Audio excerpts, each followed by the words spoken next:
ఆయన నీ కార్యము నెరవేర్చును. కీర్తనలు 37:5.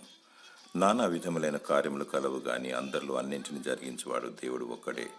మీరు చేయు మంచి కార్యములన్నీ ప్రేమతో చేయుడి. బైబిల్ నందు ఆశ్చర్య కార్యము, అద్భుత కార్యము, మహత్కార్యము, అపోస్తుల కార్యము, దైవ కార్యము, మంచి కార్యము, శుభకార్యము మరియు దుష్ట కార్యము, దురాత్మ కార్యము, సాతాను కార్యము, అపవాది కార్యము మరియు చెడు కార్యములు కలవు. దేవుడు నీ హృదయవాంఛను తీర్చును. దేవునికి మొరపెట్టుము. నీలో స్వస్థత కార్యము, రక్షణ కార్యము తన మహిమార్థమై జరిగించును. నీవు తలపెట్టిన కార్యమును దేవుడు నీకు దీవెన కలుగుటకై, ఇతరులకు మేలు కలుగుటకై, దేవునికి మహిమ కలుగుటకై నెరవేర్చును. సమాధానకర్తయగు దేవుడు అంతా మంచి చేయును. ప్రభువైన యేసుక్రీస్తును ఆరాధించు.